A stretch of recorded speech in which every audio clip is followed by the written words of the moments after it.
Good morning, everybody. It's Thursday morning and welcome to Penn Vicarage. Lovely to see you. Hope you're well and cheerful. And thank you, as always, for joining us for our Bible reflection today, continuing our adventure through the remarkable book of Exodus. Apologies for yesterday. I had a few software issues yesterday morning, but we'll pick it up today at Exodus chapter 7, presuming the story. So without further ado, Exodus chapter 7, here we go. The Lord said to Moses, "See, I've made you like God to Pharaoh, and your brother Aaron shall be your prophet. You shall speak all that I command you, and your brother Aaron shall tell Pharaoh to let the Israelites go out of his land.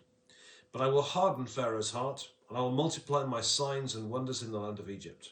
When Pharaoh does not listen to you, I will lay my hand upon Egypt and bring my people, the Israelites, company by company, out of the land of Egypt by great acts of judgment. The Egyptians shall know that I am the Lord when I stretch out my hand against Egypt and bring the Israelites out from among them." Moses and Aaron did so, just as the Lord commanded them.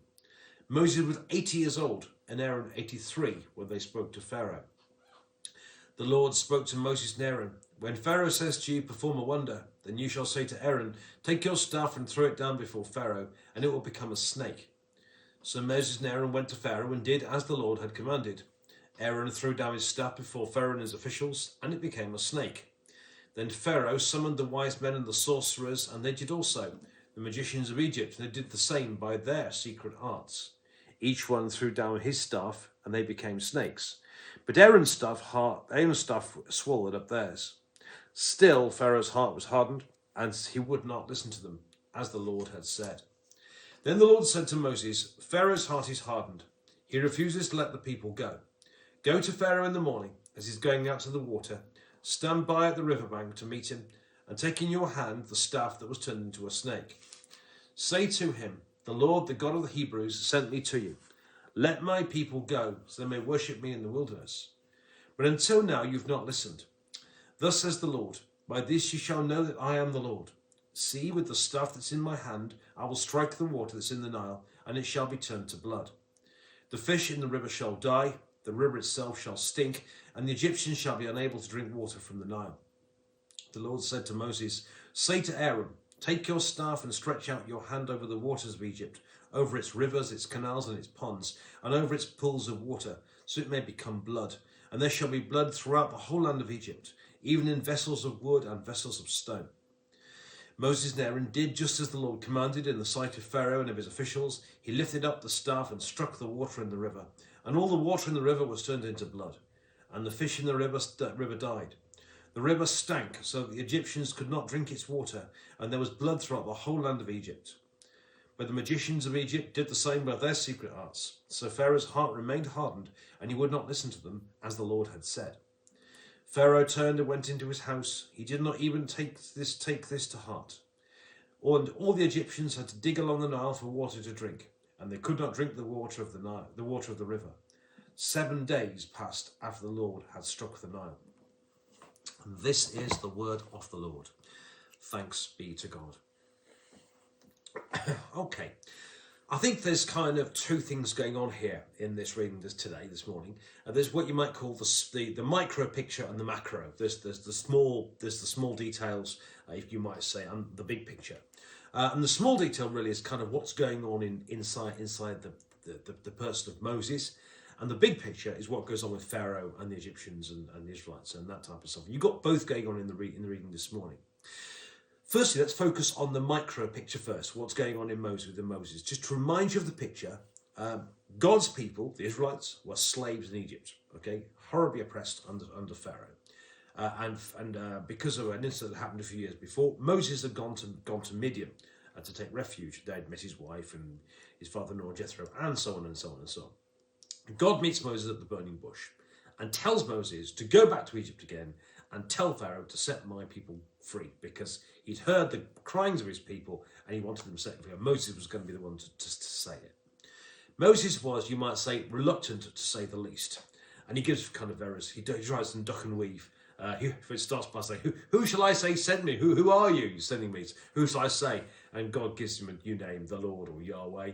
And then he goes on to say, well, what if the people of God don't believe me? You know, what if they didn't believe me before? They're not going to believe me now.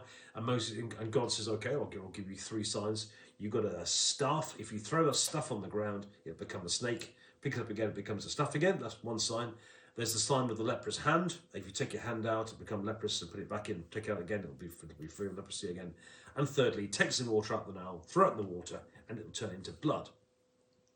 Put your knot in your handkerchief. You'll hear two of those signs in a few minutes. Okay.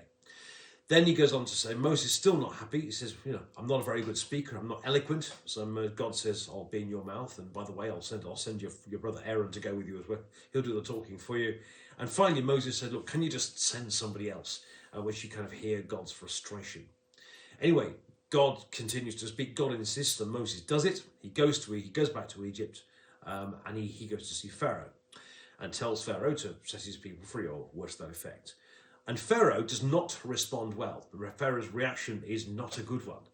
Pharaoh gets angry, and he makes the situation for the enslaved Israelites even worse than it was before, and the tasks that were demanded of them were harder than they'd ever been before. So then Moses is kind of in a bad way. He's not popular with Pharaoh. He's not popular with his friends and so on, because they're almost certainly saying, we should keep your mouth shut. And you can imagine it won't have done his faith any good either. So he goes back to God. And in yesterday's chapter and the first bit of today's chapter, we had God's response. And God speaks very clearly. God says to Moses, I'm the same God. I'm going to do more for you, actually, than I did for Abraham, Isaac, and Jacob. I promised to them that they said that they'd go to the promised land. I'm actually going to do it now, and all sorts of things. And the end up being, at the end of this speech, Moses changes. Moses becomes fearless. All the reluctance in Moses seems to have gone, and by this stage, Moses has become a much more fearless person of God. So that's kind of the micro picture, if you like. There's this byplay between God and Moses starts off as reluctant, but then he does it anyway, and then he goes back to God, even though things haven't gone well. Moses actually does what God says. It doesn't go well, so he goes back to God, as we all can do. God speaks, and there does seem to be a change here, a gear shift, and Moses then becomes a much more fearless person of God. So, having been empowered by this extra encounter with God, Moses then goes back to Pharaoh and demonstrates that God is with him by the demonstration with the snake, so because Pharaoh kind of says, "Who do you think you are?" And Moses throws the snake on the ground. And so, of course, the magicians know anything you could do, I can do better. So they do the snakes as well, but they do it out of their own arts. Now, there's a few things I want to say here, which are kind of quite important. Firstly, it's the same sign for Pharaoh that was used for the people of Israel to try and persuade them that he was the person. It's the same one. Second, to say that the people who worked for Pharaoh, they were magicians using magic arts. Moses and Pharaoh were not using magic arts. They were using the power of God. And the same is true with us today. We're working God's power. We don't work through by being clever or whatever. We don't use magic, that sort of stuff. Actually, we work in the power of Almighty God. Then you notice, of course, that Moses and Aaron's serpent eats up their serpents, proving that their serpents, that Moses and Aaron's serpents are better. In other words, what God can do is much more powerful than anything they can do. And it shows that, of course, that God is much stronger than their gods and are much more powerful. And finally, what you don't know is, I'm not a great Hebrew expert, but I gather the word snake used when reference to the Egyptian serpents is the same word for snake as was used in Genesis chapter 2, Genesis chapter 3, as I say, of the serpent that tempted Eve and Adam in the garden all those years before. So there's a few things to notice here, but one way or another, they show this sign, and Pharaoh's heart is still hardened. So God says to Moses again, okay, Pharaoh's heart is hardened. In that case, we're going to do something about this. So he tells him to meet Pharaoh first thing in the morning. And what happens then is the first of 10 plagues which God brings on Egypt to kind of persuade Pharaoh to change his mind and to soften his heart. And the Nile River, which is a massive river, is turned into blood. It must have been revolting. It's not something you think about much before breakfast. It goes like, it stank. It must have been really really horrible. The Nile is turned to blood.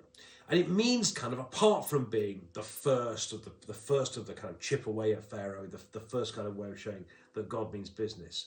First, he does say that it must have been this was a foretaste of things to come. that one day, of course, God would set his people free. They would escape through the Red Sea, and the waters would close on the people of Egypt. In a sense, it was a bit of a foretaste of that. It's also worth saying that, of course, that in the same way that if up to now, Pharaoh had been telling people to kill, to murder all the baby Israelites, and there'd been blood in the river. So in the same way that there's a kind of reminder there that the Nile, which should have been a sign of life, had become an instrument of death. And of course, the other thing, of course, is the Nile was often worshipped by Egyptians as was given a God characteristic. And of course, you and I know there's only one true God. And so this first sign happens.